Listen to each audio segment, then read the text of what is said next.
The law office in Back Bay felt like a museum for paper, quiet, over-air-conditioned, and heavy with the smell of toner and old grudges. I sat across from my sister, Madison, who treated real life like a marketing campaign and family like her audience.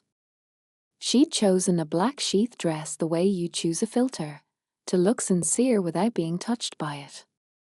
The attorney, Mr. Fowler, had a voice tuned for somber news and conference calls. He adjusted his glasses, lifted the final page of my father's will, and read the clause that had been rehearsed for me long before today. Any heir who brings public disrepute or demonstrates emotional instability that damages the family name forfeits their claim to the estate. The words landed with the practiced precision of a trap snapping shut.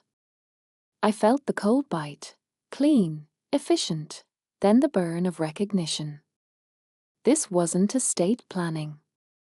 It was a booby trap with my initials etched on the wire.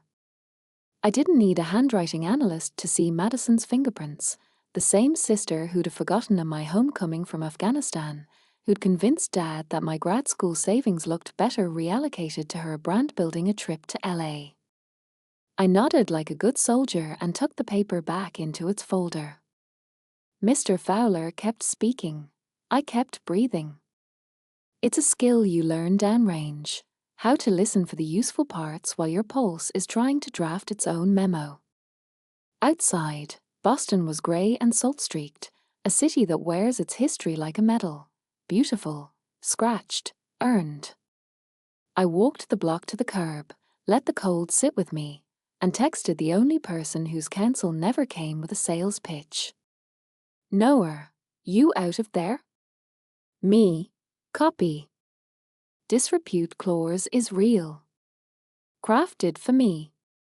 Knower, stay steady. We'll handle it. Love you. Commander Noah Reed, United States Navy, led a SEAL team whose after-action reports read like fiction and whose quiet was louder than most people shouting. I'm Captain Evelyn Carter, Eve to everyone who matters, Army Intelligence, currently assigned to Special Operations Command. On paper, our marriage is inter-service diplomacy. In practice, it's a partnership built on checklists, faith, and the kind of gallows humor that keeps you human. A week later, the memorial chapel in Arlington smelled like lilies and polished wood. The church windows gathered a winter sun that didn't warm anything but tried anyway. My mother, Linda, sat in the front pew, small in a navy coat she'd owned since I was a cadet. Grief had carved her quiet, and I wanted to reach in and hold the part of her that couldn't stop bracing for impact. Madison took the lectern like a woman stepping onto a set. Her voice was textured with sorrow she'd rehearsed in a mirror. She talked about loyalty, family, and legacy, words that feel like medals until you notice they're tin. That worried about the ones who drift, as she said, letting her gaze slide to me. Lost in worlds that aren't their own. My phone buzzed in my palm. A single message from Noah. Do not react. Madison is recording. I lifted my eyes to the lectern. There it was, a tiny crimson dot on the face of her phone, aimed low and a touch left, catching the front pew where I sat in dress blues. The camera was a vulture. The bait was my face. Breath in. Breath out. I have practiced this in places without walls, the hangar before a ramp opens to a moonless night, the tent when a name comes across the radio and the room forgets how to breathe. Stillness isn't surrender. It's aim. I let my gaze sweep the chapel the way I sweep a grid, never lingering, always collecting. On the outer rows, spaced like punctuation, sat a handful of men in dark suits, clean-shaven, close-cropped, too still to be civilians. Not Noah's full team. This was a memorial, not a movement, but enough presence to change weather. My right thumb hovered over the screen. A single code word lived in our shared playbook, built in long before today. Not an order. A signal. Raven. I didn't send it. Not yet. Madison shifted gears, trading silk for sandpaper. She spoke about a values, about a humility, about daughters confused by the glitter of uniforms and medals. She smiled like a brand launch and waited for friction to spark. I thought of another room altogether, a windowless SCIF in Tamper where the air tastes like recycled decisions. Men who bend maps stood shoulder to shoulder, eyes narrowed to the width of the problem. In that room, rank and ego don't survive contact with facts. In that room, I'm not the overlooked daughter in a nice jacket. I am the brief that keeps people alive. Captain Carter, a Master Chief, had said to me last month, tapping the edge of a satellite photo, if civilian presence spikes along this road, you still want the convoy rolling? No, I'd answered, laser pointer steady. You pause here. They're baiting you into an incident they can live stream. You don't give them footage, you give them boredom. Back in the chapel, I felt the nudge of irony. My sister wanted footage. She'd framed the shot and cued the line. She believed the Will's Claws was a grenade labeled Evelyn. In truth, she'd pulled the pin on my training. My phone buzzed again. Still live. She's streaming to a private list.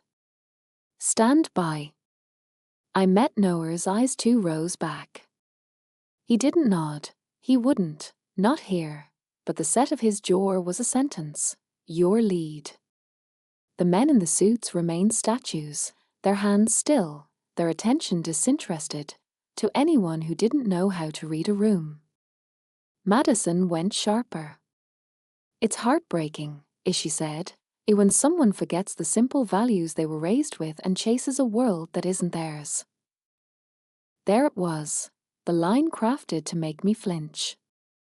To catch the quiver in my mouth. To memorialize any emotional instability for probate and posterity. She wanted me to break so the claws could hold. I tapped my phone open. The cursor blinked, patient and ready.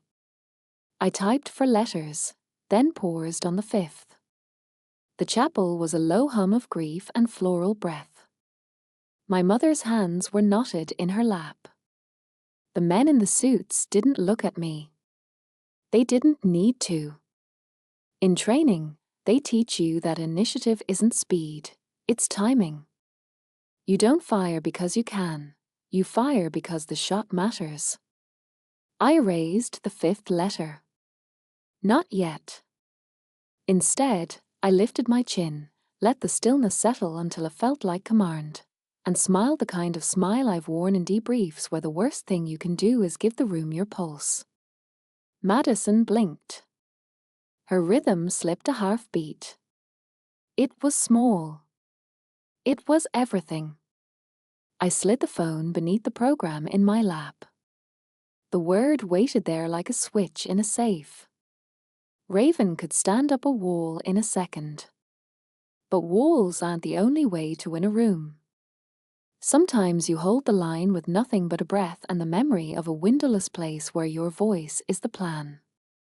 Madison cleared her throat and pressed on, but the glamour had thinned.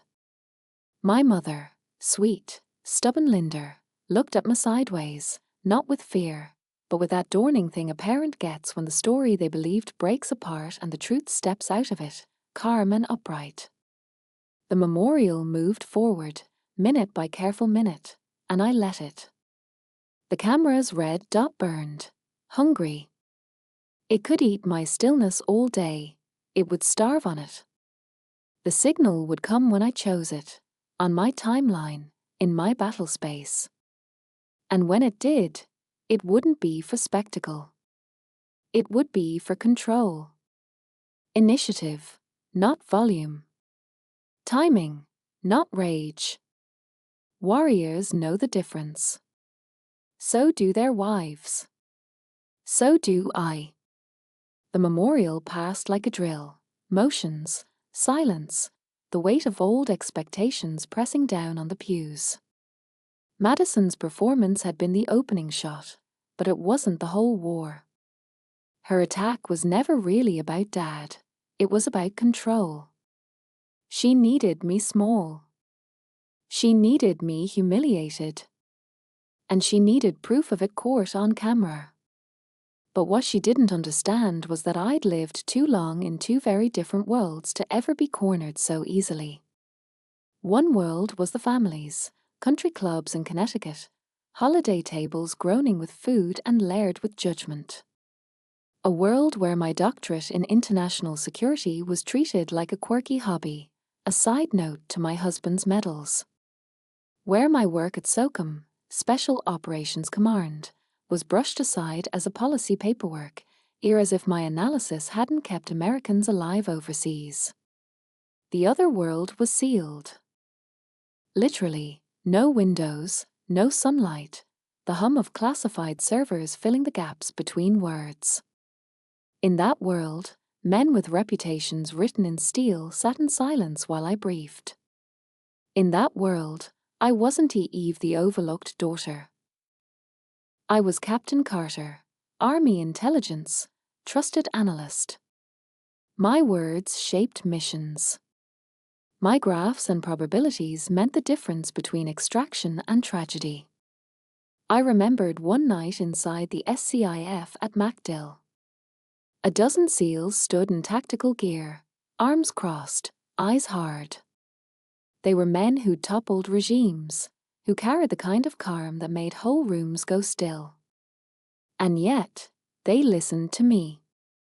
Insurgents have adopted a new playbook, I told them, pointer steady against the glowing satellite image. Your biggest threat isn't kinetic. It's informational. They'll try to bait you into a confrontation with civilians watching. The goal isn't casualties, it's a viral video. Not a chuckle. Not a dismissive glance. Just heads nodding, questions asked, strategies refined. In that windowless place, my voice mattered more than lineage or looks. It was my shield, and theirs. And then, inevitably, I'd walk back into the family dining room, where Dad lifted a glass to toast Madison's a brilliant partnership with a wellness brander as if she'd solved cancer instead of posting yoga poses on Instagram. I'd tried once to share my own news, that my latest paper had just been published in the Journal of Strategic Security Studies. The table had gone quiet, but not with pride. Dad had patted my hand as if I'd colored inside the lines. That's nice, sweetheart. I'm glad you're keeping busy with your government work. Madison smirked, her weaponized smile. Still playing Little Miss Analyst, here? The table had laughed. That's when the loneliness had cut deepest. It wasn't just dismissal. It was erasure. My mother's whispered words in the kitchen afterward, please don't make it harder, darling. Your sister's life is so public. She needs the spotlight, were meant as comfort. Instead, they were a request for invisibility. But the SCIF had taught me something the dining room never could. Power doesn't need recognition to exist. Respect doesn't need applause to hold weight. So when Madison thought she could rig a wool claws to choke me out of my father's legacy, she misunderstood the battlefield. She thought she was scripting a family drama. She had no idea she was stepping into an operational problem, one I intended to solve. The night after the will was read, Noah and I sat in our kitchen in DC, clean lines, steel counters, the kind of place that looked almost too sterile for grief. I laid out the situation the way I would for a briefing. Madison's objective, I said flatly, is to provoke an emotional reaction. She records it, weaponizes the disrepute clause, and cuts me from the estate. The memorial is her chosen battle space. Noah leaned back, arms crossed, his jaw a grim slash. So we treat it like an op. Exactly. Goal isn't revenge. It's neutralization. He nodded once. His logistics brain was already spinning. He'd make sure the right people were in the room, not just his teammates, but official presence. He'd already filed the paperwork for an honor guard, citing Dad's forgotten stint in the National Guard decades ago. Unassailable. Clean cover. My role was strategy. Madison wasn't a foreign adversary. She was something harder. Family. And no one maps your weaknesses better than blood. But I also knew her psychology inside and out, her vanity, her compulsion to control every narrative, her addiction to eyes on her. She'd use the eulogy as her ambush. I designed the countermeasure myself. Raven Protocol. Not aggression. Not confrontation.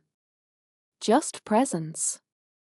12 men, silent as stone, standing on my signal. Not for violence. For initiative. The purpose, I told Noah and his Master Chief, pacing our living room like a command center, is to seize the emotional tempo. Madison thrives when she controls the room's perception. Raven breaks her ODA loop. Observe, orient, decide, act. She loses her audience before she lands a strike. Both men nodded. They didn't need diagrams. They understood tempo better than anyone alive. By the week's end, RSVPs were rolling in. Madison thought the large crowd would make my humiliation bigger. She didn't know the guest list had been fortified by men who dismantled insurgencies with less planning. She thought she was the director. She was about to learn she was just a character in my operation. The night before the memorial, I stood at the window, the Potomac glittering beneath the winter moon. My reflection looked back at me, uniform pressed, jaw set. I wasn't just a daughter anymore. I was a soldier preparing for a mission. Madison wanted an emotional collapse. I was giving her a tactical demonstration. And tomorrow, the world she built on cameras and facades would shatter in silence. The chapel in Arlington had the scent of roses and lilies, too thick for the cold air of January. The building was stone and shadows, a place meant to sanctify grief, but I could feel the tension under the quiet like a live wire. When Madison walked to the lectern, she didn't look like a grieving daughter. She moved the way she always did, like a performer entering her stage. Her black dress hugged her figure too carefully, her makeup crafted for high-definition cameras, not tears. She adjusted her phone just so on the podium, the lens angled perfectly toward the front pew where I sat in my army dress blues. The red light blinked. Recording. Streaming. Her voice started honeyed. Our father valued family above all else, she said, her voice trembling with artificial sorrow. He worried about those who drifted away, lost in their own worlds, forgetting who they were. Every syllable was a scalpel, and every glance she cut toward me was a strike meant to draw blood. I kept my face composed, my smile soft but unyielding. I was no stranger to ambushes. I'd been targeted before, by insurgents, by interrogators testing my resolve, by politicians eager to make someone else the scapegoat. I'd survived those without flinching. I'd survive my sister too. My phone buzzed in my lap. A text from Noah.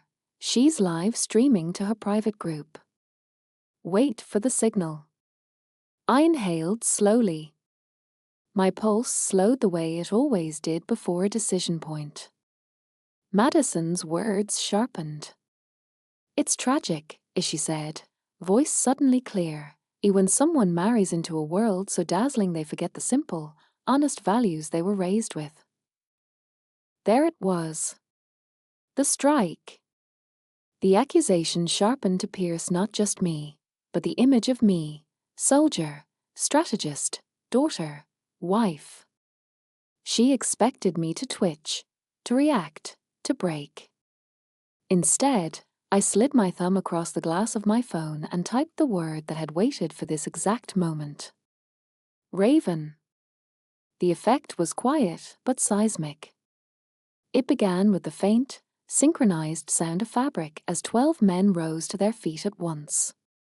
Dark suits, broad shoulders, still eyes. They didn't move toward me. They didn't move at all. They simply stood. The chapel shifted in an instant. Conversations died. Brett's court. Dozens of heads turned, confusion rippling like a shockwave. And then, in perfect silence, the men all turned their heads as one, away from the casket, away from Madison, toward me. Their attention was absolute, their stillness more commanding than shouting ever could be.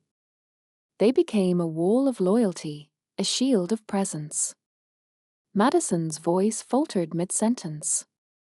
The false grief on her face crumbled into confusion, then into fear.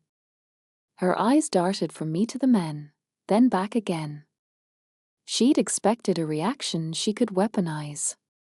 Instead, she found herself at the center of a stage she no longer controlled.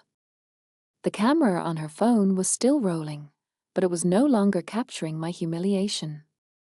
It was capturing her unraveling. I could almost hear the calculus in her head, the panic of losing control of the narrative. She thought she was orchestrating my downfall. Instead, she'd become the actress of her own public collapse. The atmosphere thickened. Even the mourners who hadn't understood what was happening felt it in their bones, the shift of power, the sudden tilt of the hierarchy. My mother's eyes went wide. For the first time in my life, I saw her not pleading with me to stay quiet, not asking me to be invisible, but realizing, truly realizing, that I wasn't alone. That the daughter she had asked to shrink was the one commanding warriors. The relatives shifted uncomfortably. Some stared at me as if I had grown taller in a single breath. Others looked away, unable to reconcile years of dismissal with the silent show of loyalty now standing before them. I let the silence stretch, owning it. Power doesn't need to fill space with words. Power just is. Madison tried to recover, fumbling with her notes, her face a flickering storm of anger, fear, and disbelief. But her performance was gone. The mask was shattered. Every eye in the chapel was on me, not on her carefully curated grief. She muttered a few closing words, stumbled over them, and finally abandoned the lectern altogether. The rest of the service unfolded under the weight of that silence. The 12 men never sat down. They stood like guardians, not aggressive but immovable. Madison shrank smaller and smaller at the edge of the pews, her allies whispering in frantic circles that no one else cared to join. By the time the final hymn ended, her plan had collapsed entirely. She'd meant to expose me as weak.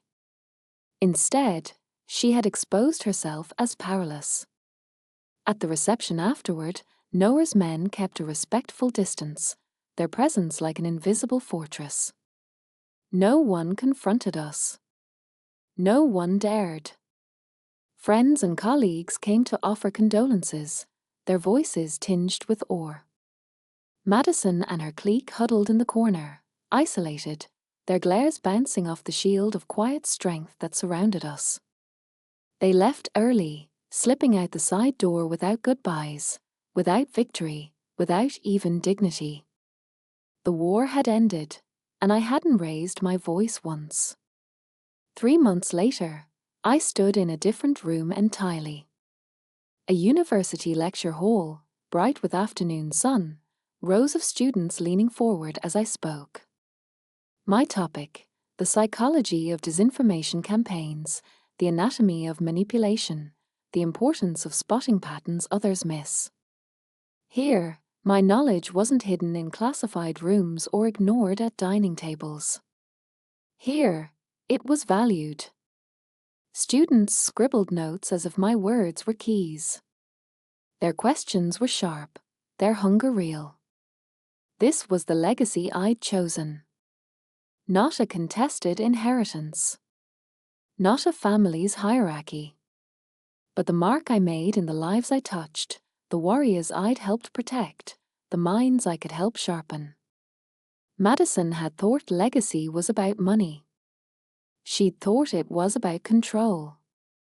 I had learned, in the quiet of a chapel filled with roses and lies, that true legacy is the respect you command in the rooms you choose to stand in. And I intended to stand only in rooms where my voice had weight. The storm Madison had tried to summon at the memorial never broke. It collapsed in silence, like a firework that fizzled before it bloomed. But the aftermath had its own gravity, and it pulled at every member of the family in ways they hadn't anticipated.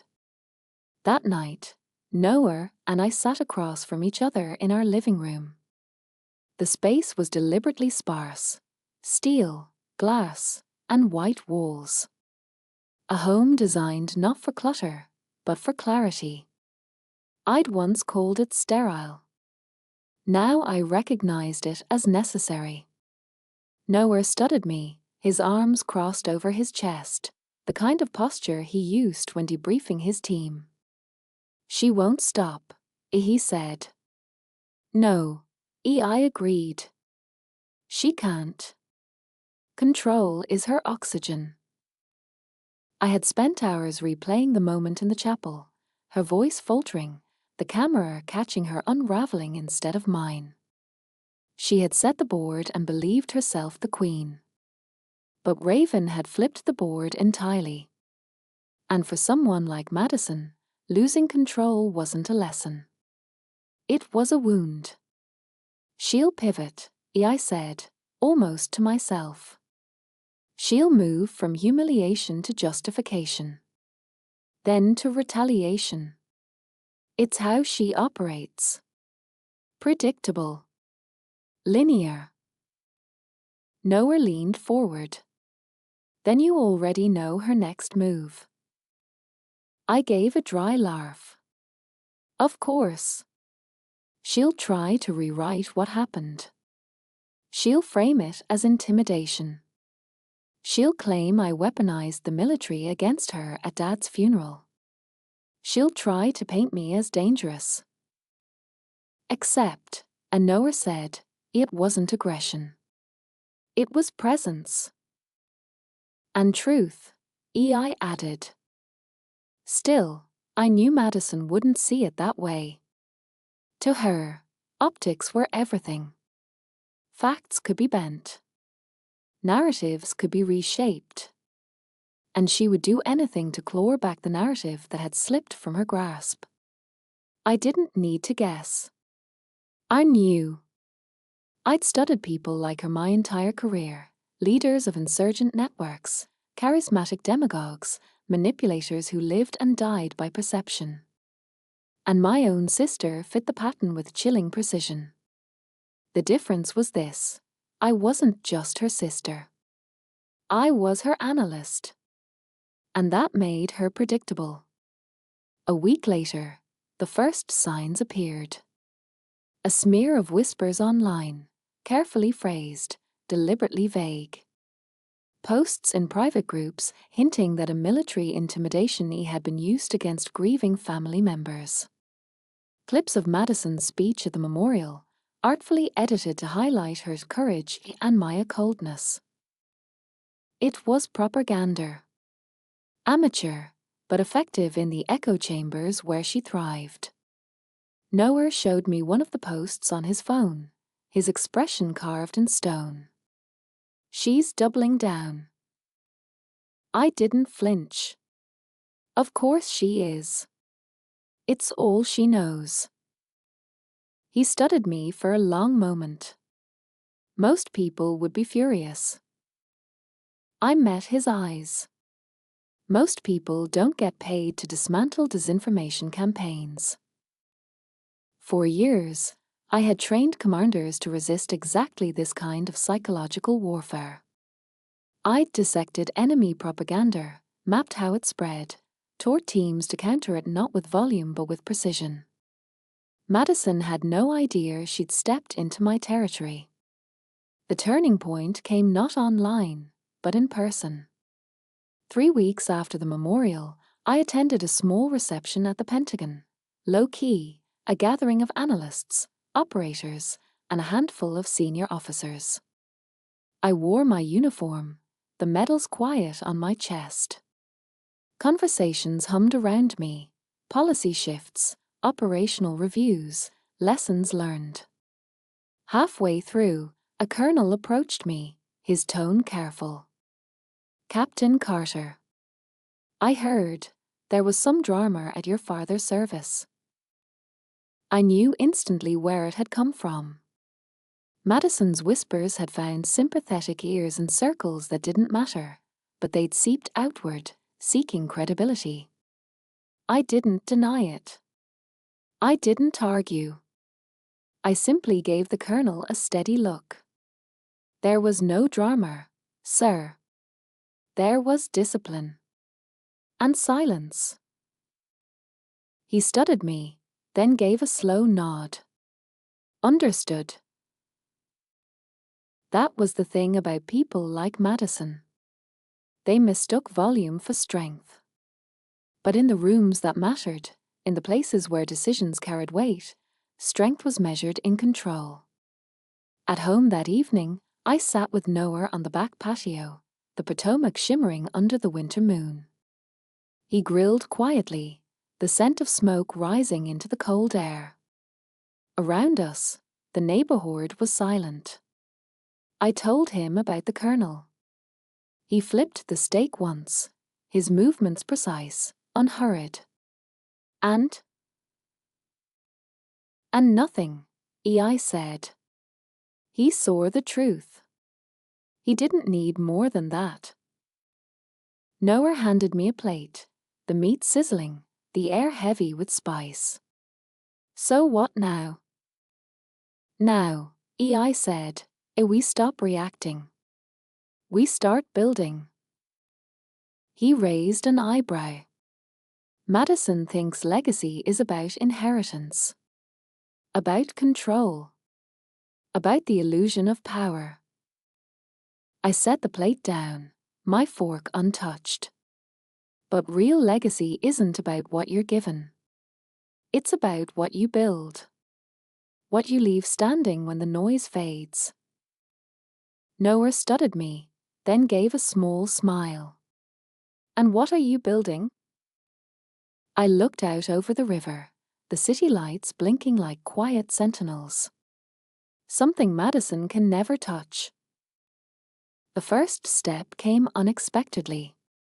A colleague from Georgetown asked if I'd consider guest lecturing in their graduate program on national security. At first, I hesitated.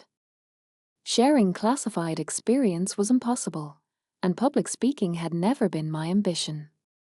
But the thought lingered. 3 months after the memorial, I walked into a lecture hall filled with students, bright, hungry, sharp-eyed. I spoke about threat analysis, about patterns that reveal themselves only if you know where to look, about the psychology of manipulation, about the importance of holding silence when provoked. They listened. They scribbled notes. They asked questions that cut clean and true. And in that room, for the first time outside the SCIF, my voice wasn't a secret shield. It was a gift. The applause at the end wasn't the hollow clapping of family politeness. It was real. It was respect. Walking out of that lecture hall, I realized something Madison never would. You don't need to inherit a legacy to live one. You build it. Word by word. Room by room. Life by life. And once it's built, no smear campaign can erase it. No clause in a will can undo it.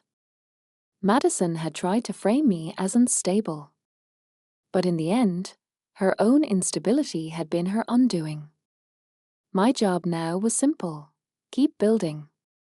And let the silence do the rest. The months after the memorial unfolded like a second campaign, less visible than the first, but no less strategic. Madison had underestimated me once, and she wouldn't risk doing it again. That meant she'd shift her angle, trying new tactics. And she did. By spring, she was spinning a new narrative. She told friends, distant relatives, even colleagues in the social sphere she inhabited, that she was a victim. The story shifted with her audience. Sometimes I had intimidated her with my military background. Sometimes Noah SEAL connections had a silence to her, sometimes both. It was never consistent, but consistency wasn't her weapon. Emotion was. She needed me framed as a bully because it distracted from the truth, that she had tried to humiliate me and failed spectacularly. I knew better than to chase every rumor. Countering disinformation isn't about volume. It's about choosing pressure points. So I didn't refute her claims publicly. I didn't call her out. I let her keep talking. Because in every story she told, she revealed more about herself than about me. Still, there were moments the noise slipped closer to home. One evening, I received a carefully worded email from an old family acquaintance, a retired judge. He expressed a concern that I might be exploiting military ties for personal disputes. He couched it in polite language, but the implication was clear. I read it twice, then closed my laptop. My heart rate never spiked. My training wouldn't let it. Instead, I asked myself the question I'd been trained to ask before any countermeasure. What is the objective? Madison's objective wasn't legal. It wasn't even reputational. It was emotional. She wanted me rattled. So I refused her that. Instead, I invited the judge to attend a symposium where I was speaking about veteran reintegration and countering disinformation in domestic spaces. I made sure he sat in the front row. Afterward, he shook my hand firmly and said, "I see now. You're not the aggressor here." Exactly. At home, Noah and I had developed a quiet rhythm. He never pressed me to respond to Madison. He trusted me to play the long game. His support wasn't loud. It never had to be. His presence was a fortress. On weekends, we hosted barbecues in our backyard. The same men who had stood in silent formation at the memorial came, this time in shorts and t-shirts, laughing with their kids, flipping burgers, telling bad jokes. Their wives and children filled the yard with chatter and laughter. Madison would have hated it. There were no cameras. No curated images. Just authenticity. Real bonds forged in trust and sacrifice. This community, was my true inheritance. By summer, Madison's campaign had grown desperate. She reached out to me directly, for the first time since the memorial. The text was long, erratic, full of half apologies and veiled barbs. "I know we've had our differences, but families should stick together. You embarrassed me in front of everyone, and I was just trying to honor Dad. Maybe we can find a way forward. The estate is still unresolved, and I think it's only fair that we revisit the terms. I read it once, then handed the phone to Noah. He skimmed it, raised an eyebrow, and passed it back. She still thinks this is about money. I nodded. She doesn't understand. It was never about money. And it wasn't. Not for me.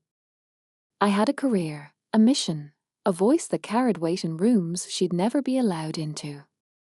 My work wasn't measured in inheritance, but in lives safeguarded, in patterns decoded before they became headlines.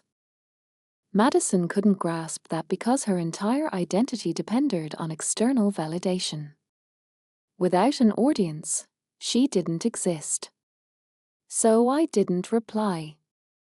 I archived the message and went back to reading my briefing notes. But ignoring Madison didn't mean ignoring the threat she posed. She was reckless, and reckless people are dangerous not because of what they can achieve, but because of the collateral damage they're willing to cause.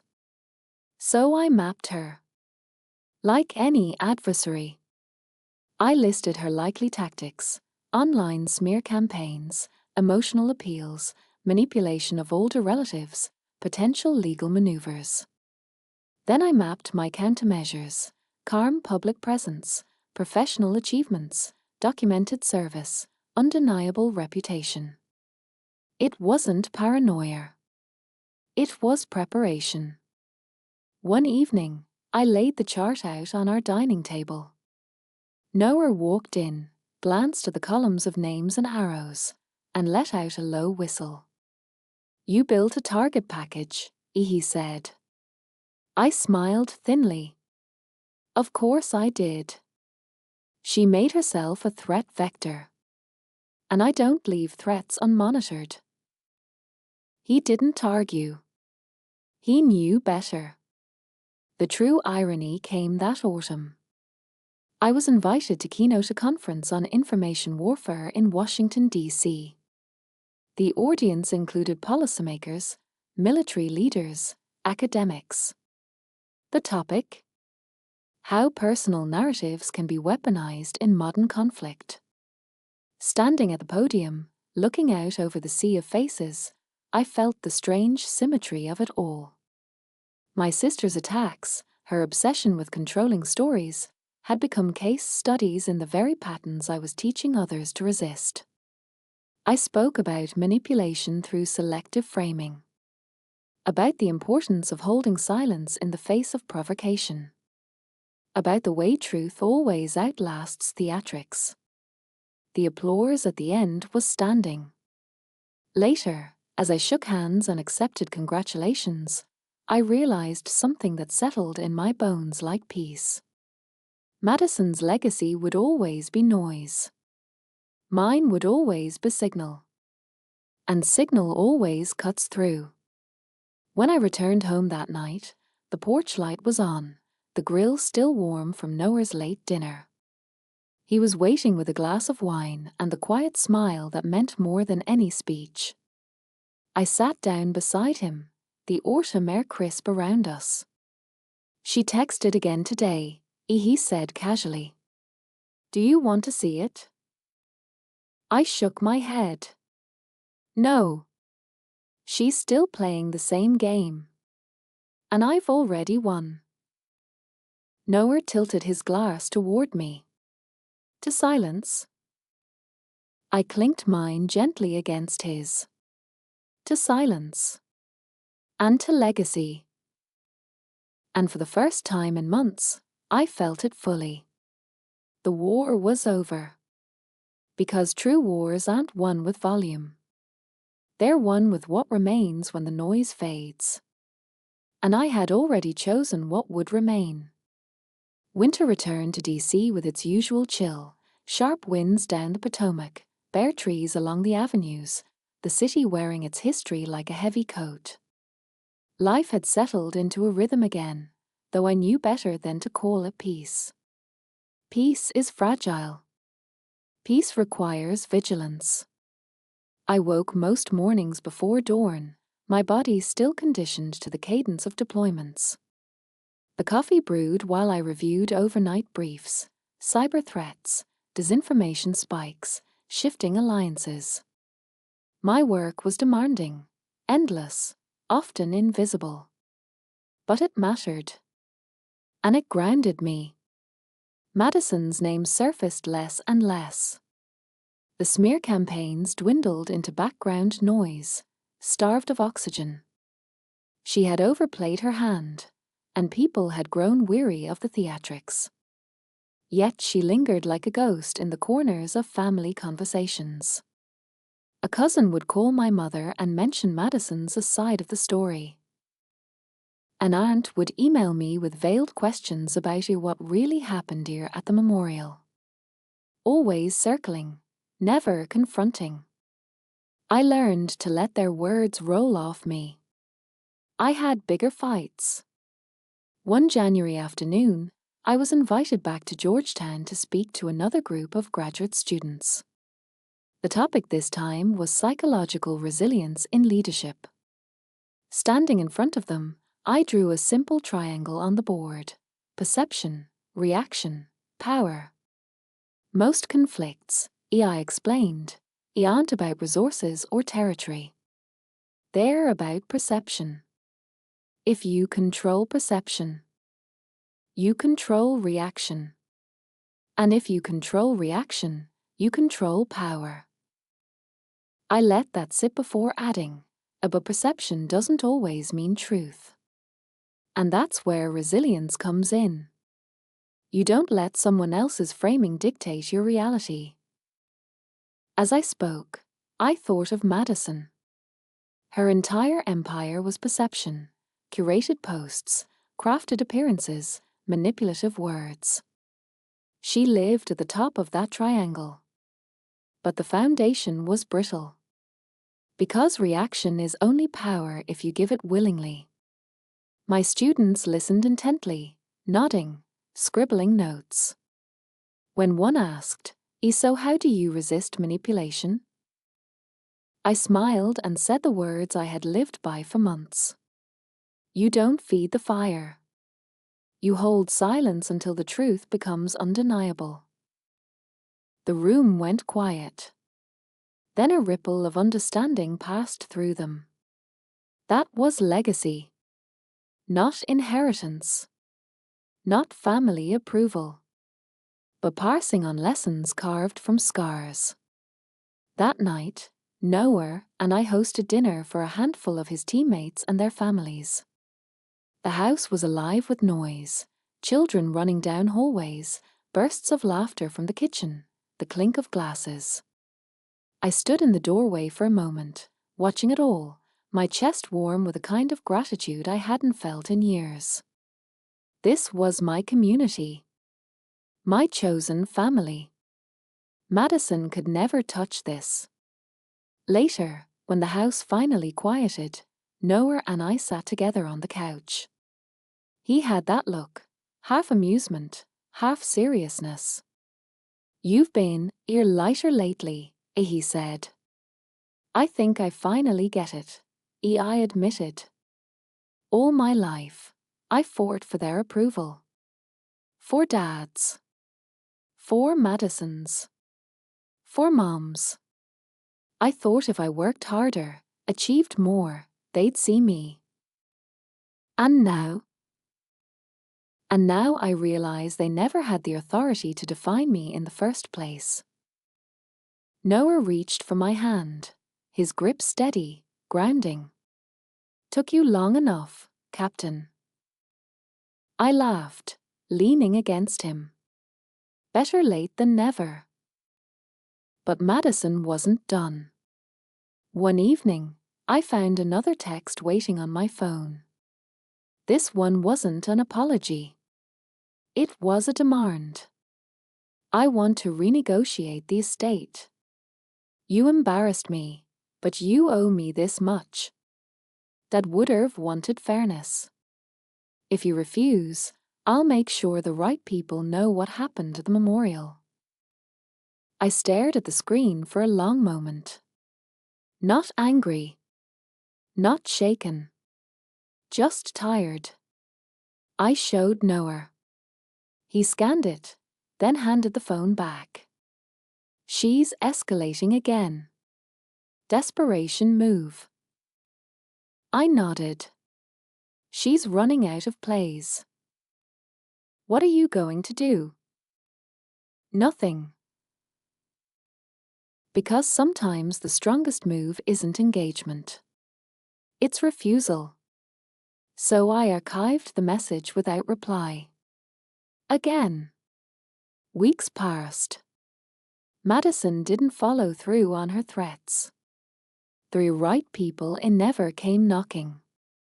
Because the truth was this, no one was interested anymore. Her influence was waning. Her credibility, already brittle, had cracked beyond repair. Silence had done the work for me. That spring, I was invited to join a task force on hybrid warfare. The assignment meant long hours, endless analysis, and policy briefings that could shift national strategy. It also meant recognition. One afternoon, after a particularly grueling session, a senior general pulled me aside. "Captain Carter," he said, his voice measured, "your analysis has been the backbone of our planning. You see what others miss. That's rare. And it's invaluable." I thanked him, my voice steady. But inside, something shifted. Because those words, invaluable, rare, backbone, were the words I had once begged to hear from my own father. Words he had reserved for Madison's shallow accomplishments. Now they came from someone who understood their weight. And they meant more than any toast at a family dinner ever could. Later that week, as I walked home along the river, I thought of Dad. I thought of the will, of the claws that had been designed to strip me of dignity. And I realized something. He had never really understood me. He had wanted to shape me into something I wasn't. And in the end, his attempt to silence me had only amplified what I already was. The disrepute claws wasn't a noose. It was a mirror. It showed me who my real allies were, what truly mattered, and how little weight his approval, or Madison's, ever held. I stopped walking, the river glittering in the dusk, and let the realization wash through me. Legacy isn't given. It's lived. And mine was already unfolding. That night, Noah poured me a glass of wine on the porch. We sat in silence, the city humming softly in the distance. Finally, he said, "So, you've chosen your legacy." I smiled, watching the lights flicker across the water. Yes. And it doesn't include Madison. Not anymore. Noah raised his glass. To chosen families. And chosen futures. I clinked mine against his. To silence. To signal. And to peace. For the first time in years, I felt it fully. Not the fragile peace of avoidance, but the earned peace of clarity. The kind that no claws, no smear, no sister could ever take away. By summer, Madison's silence felt almost suspicious. For months she had been everywhere, her whispers woven into social groups, her edits slipping into private feeds, her voice echoing in relatives' conversations. And then, suddenly, nothing. But if there's one thing I've learned in both combat zones and family wars, it's this: when someone like Madison goes quiet, it's not peace. It's repositioning. And I was right. It happened on a warm Saturday in June. Noah and I were at a cookout in Virginia Beach with several of his teammates. Children darted between lawn chairs, laughter carried across the yard, and the air was rich with the smell of burgers and charcoal. For once, the world felt normal. Until my phone buzzed. It was an email. Not from Madison directly, but from her lawyer. The subject line was blunt: challenge to the will. Inside, the words were sharp and rehearsed. My client believes that Captain Carter has acted in a manner bringing disrepute to the family name, in direct violation of the clause outlined in the will. We request an expedited hearing to revisit her eligibility as an heir. I read it twice, then passed the phone to Noah. He let out a low whistle, then smirked. She really doesn't know when to quit. No, I said quietly, as she doesn't. But I wasn't rattled. Not this time. Because unlike Madison, I understood what a battlefield really was. And a courtroom wasn't a stage for emotion, it was a stage for evidence. And I had more than enough of that. In the weeks that followed, I gathered my defense the way I'd prepared countless operational briefings, systematically, calmly, relentlessly. I compiled records of my service, commendations, publications, testimonies from commanders who trusted my analysis in the field. Noah helped quietly, pulling archived documents that proved the Raven Protocol at the memorial had been nothing more than a ceremonial guard honoring my father's brief National Guard service, a fact that Madison herself had conveniently ignored. Every line of my preparation was precise. Every page reinforced the same truth: I hadn't brought disrepute. I had brought dignity. Madison, on the other hand, had a shaky hand of accusations, opinion, and half-truths. She was playing poker with mismatched cards. The hearing was scheduled for mid-July in a courthouse in Alexandria. The room was small, lined with wooden benches, the kind of place where justice feels both intimate and heavy. Madison sat across the aisle from me, her posture rigid, her outfit carefully chosen for sympathy, soft colors, understated jewelry, a practiced expression of wounded grace. I wore my uniform. Not for theatrics. For truth. When the judge entered, the air shifted. Madison's lawyer made his case, his words dripping with insinuation. He painted me as cold, intimidating, unstable. He referenced the memorial, claiming I had staged a show of force to silence my grieving sister. When he finished, the judge turned to me. Captain Carter? I stood. My voice was calm. Steady. With respect, Your Honor, I am a soldier. My life's work is protecting this country and the people in it. On the day of my father's memorial, I did not stage intimidation. I honored him with the presence of a ceremonial guard, requested legally and approved formally, recognizing his service. My sister's interpretation is not fact. It is narrative. And narrative does not change truth. I handed the judge my evidence binder. Service records.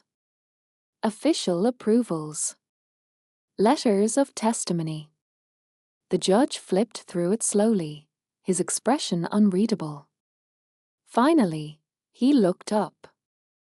This is thorough, Captain. Yes, Your Honor, I said simply. Madison shifted in her seat, her mask faltering just slightly. The decision came swiftly. The challenge was dismissed. The will stood. Madison's final attempt to strip me of my inheritance had failed. But more than that, she had exposed herself. The judge's closing words carried weight heavier than any legal ruling. Ms. Parker, it appears you have mistaken personal grievances for legal grounds. This court is not the place for family rivalries. I saw it then, the flicker in her eyes, the dawning realization that her greatest weapon had crumbled. She had always relied on others to validate her stories. But in that courtroom, stripped of her stage, her narrative had dissolved. And in that silence, I understood. Madison wasn't my adversary anymore. She was her own.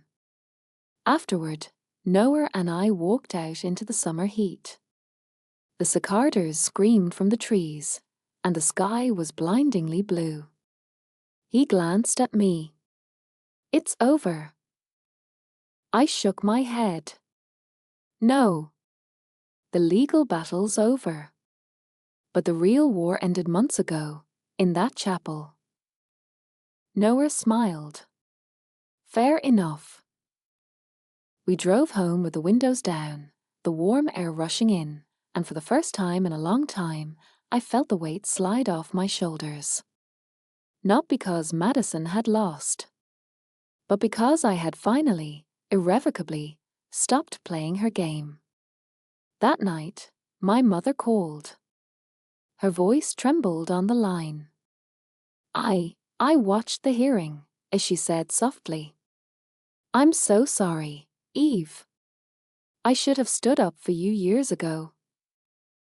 I closed my eyes, the ache in her words cutting deeper than Madison's barbs ever had. "Mom," I said gently, "you don't need to apologize. You just need to see me now. That's enough."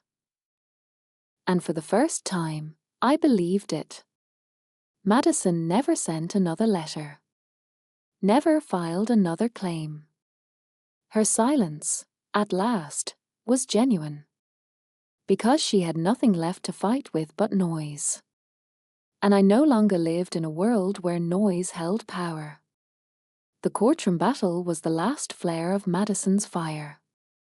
After that, she disappeared from my daily life, not in body. She was still out there, posting curated photos, attending events, but in influence.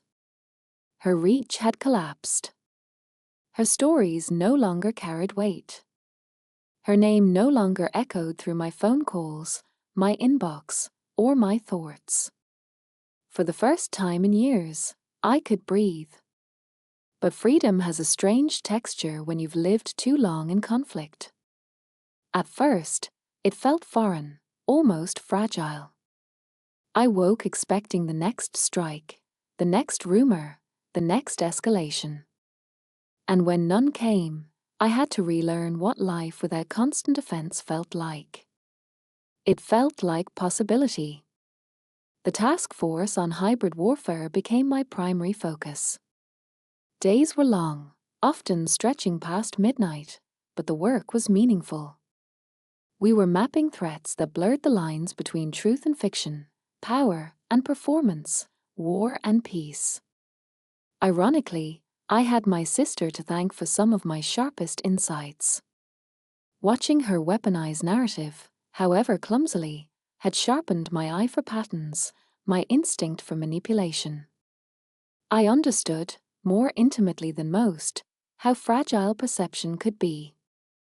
And now I was using those lessons not to protect myself from her, but to shield entire communities from far greater dangers. One afternoon, briefing a group of senior officers, I caught myself saying, "Disinformation doesn't need to be credible. It only needs to be emotional. If you can provoke a reaction, you've already shifted the balance of power." As I spoke, I remembered sitting in that chapel months ago, Madison's camera aimed at me, her words sharpened to provoke. And I remembered the stillness I had held. The silence. Silence had been my weapon. And it had worked. Outside of work, life grew richer. Noah and I built rituals around quiet things, early morning runs along the river, Sunday dinners with friends, late-night chess games where he pretended to let me win. I didn't let him know I knew. Our backyard became a gathering place. By midsummer, it felt alive every weekend with barbecues, kids' laughter, and the kind of easy camaraderie only forged through shared sacrifice. I looked around one of those evenings, a glass of iced tea in my hand, as Noah argued good-naturedly about baseball with one of his teammates. The wives were clustered at the patio table, swapping stories, while children darted across the lawn, shrieking with joy. This was family. Not the kind you're born into, but the kind you build. The kind that stands not because of obligation, but because of respect and trust. And I realized this was my inheritance. This was my legacy. Not a contested estate. Not a clause in a will. But community. Respect. Peace. Madison reached out once more that fall. It came in the form of a letter, handwritten, delivered to my mother's house. Mom scanned it and sent me a copy. It was rambling, filled with contradictions. Apologies woven into accusations. Claims of victimhood wrapped around pleas for reconciliation. The younger version of me, the one who had sat silently at family dinners, desperate for acknowledgement, would have grasped at it. Would have hoped, despite everything, that Madison meant it. But the woman who read that letter now, she saw it clearly. It wasn't reconciliation. It was desperation. Another performance. Another attempt to draw me back into her narrative. I didn't reply. I didn't even archive it this time.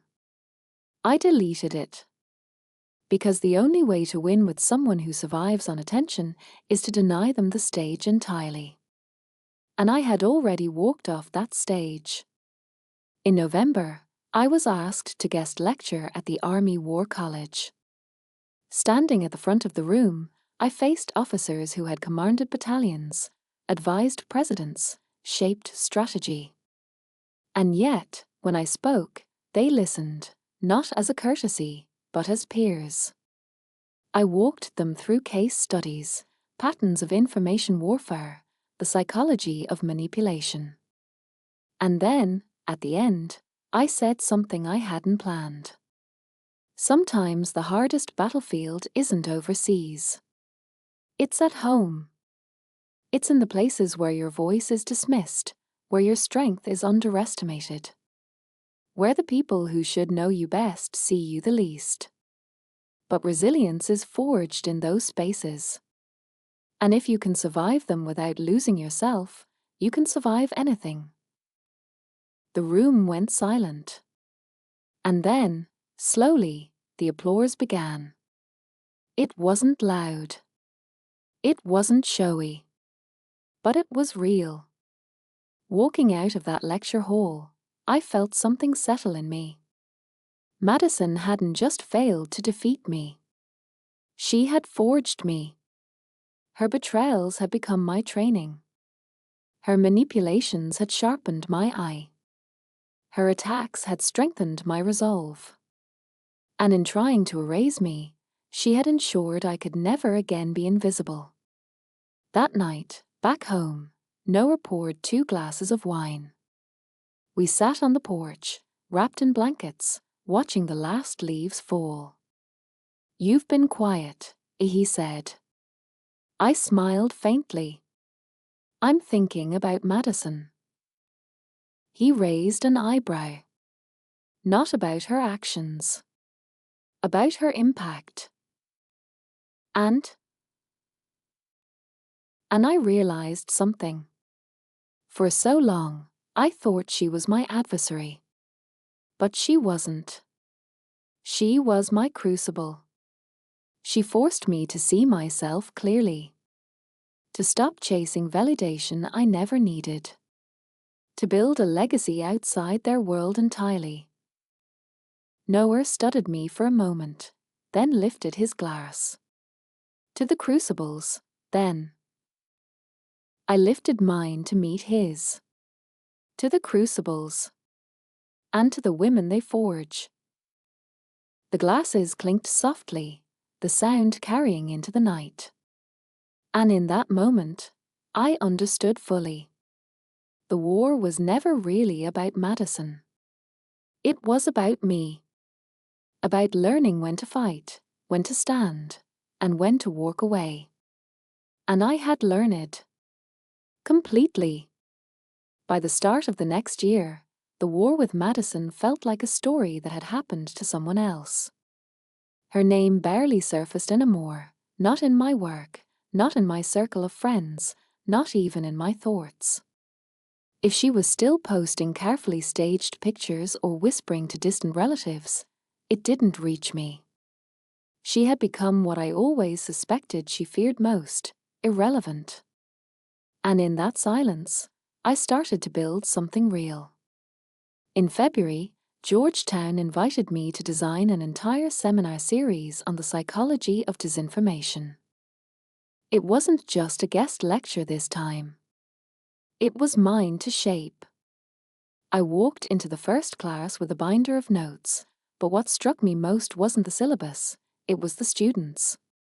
Bright-eyed, eager, restless to understand a world where truth had to fight to survive. They weren't there for credits. They were there for answers. I told them stories, not classified, but true enough. About insurgents who planted rumors with more precision than bombs. About leaders who knew a shaky narrative could topple a strong regime. About how silence, patience, and timing often won battles no weapon ever could. They leaned forward, hanging on each word. And I thought, this is legacy. Not the money in a will, not the approval of people who never saw me, but the imprint I leave on those ready to carry the work forward. At home, life felt lighter. Our backyard had become a constant rotation of friends, teammates, and children's laughter. The men who once stood like statues at the memorial now argued over barbecue sauces, traded jokes, and tossed footballs across the lawn. Their wives shared stories that made me laugh until my stomach hurt. Their kids ran barefoot through the grass, their joy uncurated, unfiltered, utterly real. This was family. The kind you earn, not inherit. One evening, as twilight settled over the yard, Noah came to stand beside me. His hand brushed mine, warm, grounding. "You're smiling," he said. "I'm remembering," I admitted. How different it all felt, a year ago. How heavy it was. And now? Now it feels chosen. Like I finally stopped living in their story and started writing my own. Noah nodded, his eyes steady on mine. "That's because you did." But even in peace, reminders came. One Saturday, while cleaning out an old box of family papers, I found a folded letter. It was from Dad, written years before he died. It wasn't addressed to anyone in particular. It was more like a reflection he'd left behind. In it, he wrote about the importance of reputation, about how a family's good name must always come first. It was the same creed he'd repeated at every dinner table, the one that had shaped Madison into who she became. I sat there for a long time, the letter heavy in my hands. And then I realized he'd been wrong. Not entirely. Reputation mattered, yes. But not reputation as performance. Not reputation built on silence and erasure. True reputation, true legacy, came from impact. From how you protected, guided, and built for others. For years, I had mistaken his creed as lore. I had bent myself around it, trying to earn approval that was never mine to win. But now I knew better. I folded the letter back up, placed it gently in the box, and whispered to myself, a legacy isn't what you inherit. It's what you create. And I felt lighter than I ever had before. That spring, my seminar series expanded. I was invited to lecture at the Army War College again, then at think tanks in DC. My words carried into rooms filled with policymakers, analysts, and future leaders. And every time I spoke, I remembered the chapel, the stillness, the silence, the way a single choice had shifted everything. Sometimes, after class, a student would approach me privately. They'd tell me about their own Madison, heir, a sibling, a colleague, a superior, someone who tried to make them small. And every time, I told them what I had learned the hard way. You can't stop them from trying, but you can stop them from succeeding. Don't give them your reaction. Don't give them your stage. Build your own stage instead. Their eyes would widen. And I knew the lesson had landed. The following summer, Noah and I hosted a 4th of July gathering at our home. The grill smoked, fireworks cracked in the distance, and the air was filled with voices I trusted. At one point, surrounded by laughter, I slipped away to the edge of the yard. The sky was dark, lit by bursts of color. I thought of my father, of Madison, of every dinner where my words had gone unheard, every moment I had felt erased. And then I thought of now, of the students leaning forward in my lectures, of the generals who listened to my analysis, of the teammates who trusted me, of the children running free across my grass. This was my inheritance. This was my victory. This was my peace. Later that night, Noah found me staring up at the fading fireworks. Lost in thought, he asked. Just remembering, I said. And realizing. What's that? That legacy isn't an estate. It's not a clause in a will. It's not even a name. It's the respect you command in the rooms you choose, with the people who matter. Noah smiled, slipping his arm around my shoulders. And yours? I leaned against him, the night air warm around us, the sound of children's laughter still echoing faintly. Mine is already written, I said softly. And it's not in ink or inheritance. It's in the silence I held, the signal I became, and the lives I've touched. For the first time, I felt the weight of the past loosen completely. Because legacy wasn't behind me anymore. It was ahead. And it was mine.